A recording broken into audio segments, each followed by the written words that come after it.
mais uma pessoa. Uma pessoa que reterá para sempre na sua memória imagens como as de Pedrógão.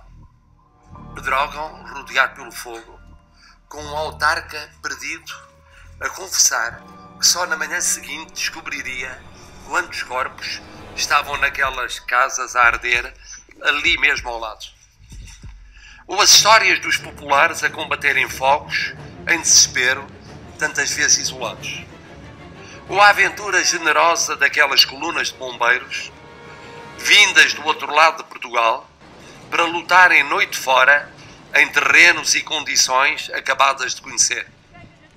Ou agora, nestas beiras, como dois irmãos morreram para salvar colmeias, sustento e razão de ser da sua vida.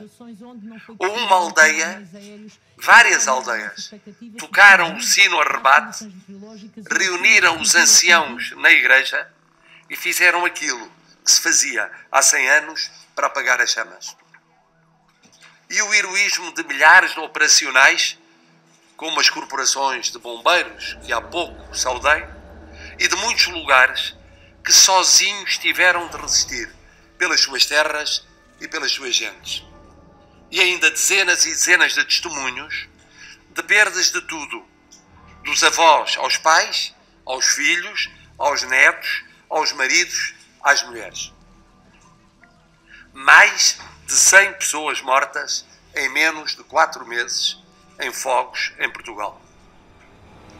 Por muito que a frieza destes tempos, cheios de números e de chavões políticos, económicos e financeiros, nos convidem a minimizar ou banalizar, estes mais de 100 mortos não mais sairão do meu pensamento, como um peso enorme na minha consciência, tal como no meu mandato presidencial. Também por isso, por ter sentido chegar à tragédia e depois a ter confirmado de perto, estive onde estive em junho. E estarei nos próximos dias onde estarei.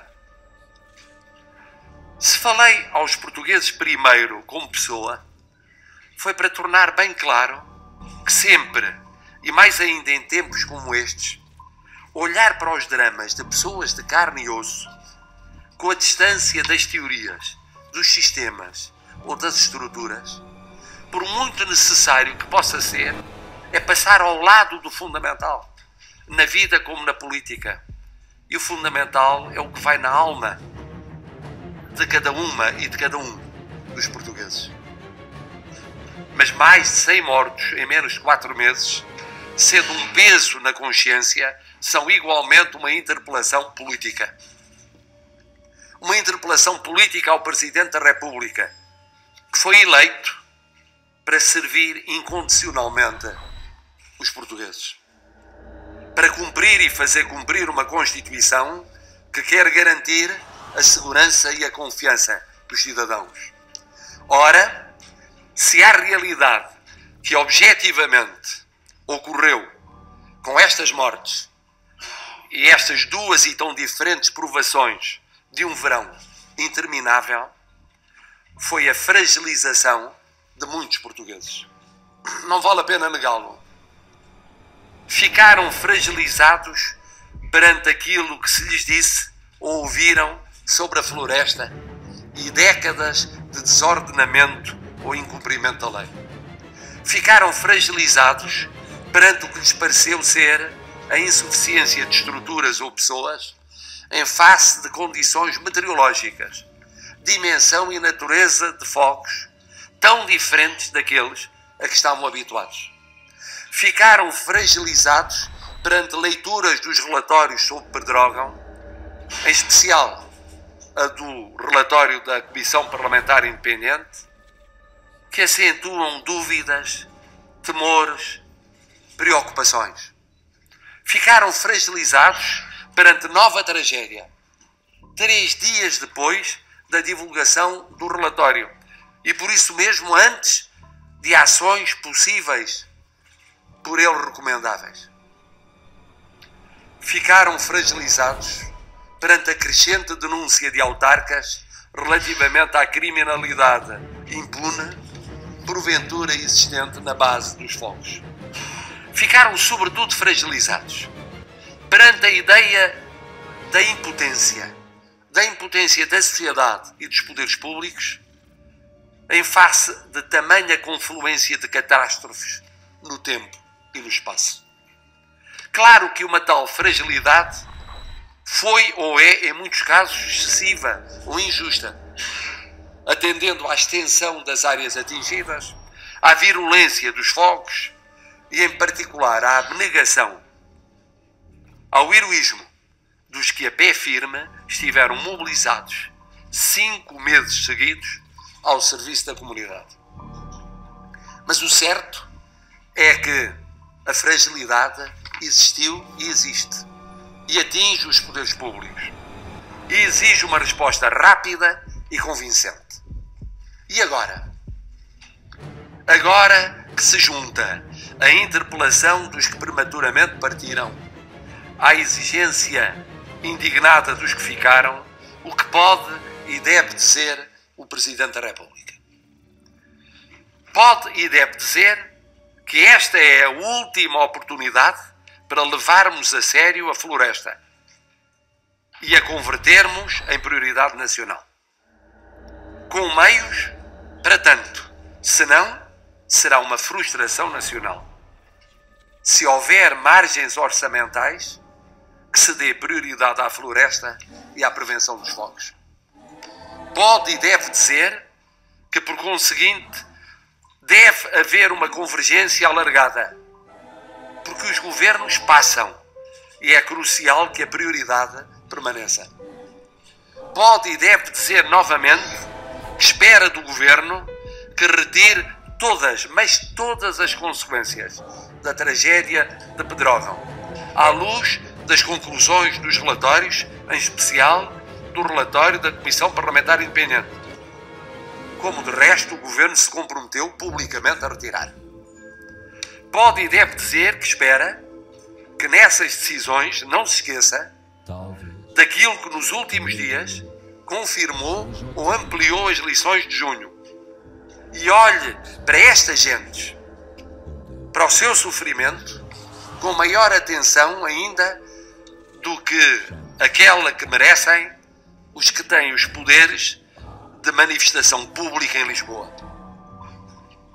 Pode e deve dizer que abrir um novo ciclo inevitavelmente obrigará o Governo a ponderar o quê, quem, como e quando melhor serve esse ciclo. Pode e deve dizer que se na Assembleia da República há quem questiona a capacidade do atual Governo para realizar estas mudanças que são indispensáveis e inadiáveis, então que nos termos da Constituição esperemos que a mesma Assembleia soberanamente clarifique se quer ou não manter em funções o Governo. Condição essencial para, em caso de resposta negativa, se evitar um equívoco e de resposta positiva, reforçar um mandato para as reformas inadiáveis. Pode e deve dizer que reformar a pensar no médio e longo prazo não significa termos de conviver com novas tragédias até lá chegarmos. Pode e deve dizer que estará atento e exercerá todos os seus poderes para garantir que onde existiu ou existe fragilidade, ela terá de deixar de existir e que não será mais possível, ano após ano, se garantir segurança para ter de reconhecer no ano seguinte que ela não é possível confirmar-se. Pode e deve dizer que é tempo de reconstruir, de iniciar um novo caminho, de acreditar no futuro, na base da mudança em relação ao passado. Pode e deve dizer que a melhor, se não a única forma de verdadeiramente pedir desculpa às vítimas de junho e de outubro. E de facto é justificável que se peça desculpa. É, por um lado, reconhecer com humildade que portugueses houve que não viram os poderes públicos como garante de segurança e confiança.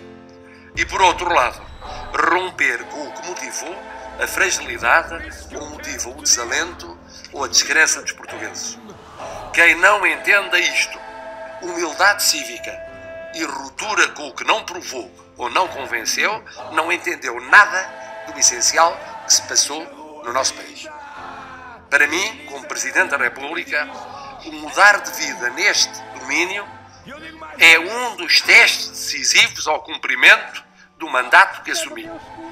E nele me empenharei totalmente até ao fim desse mandato.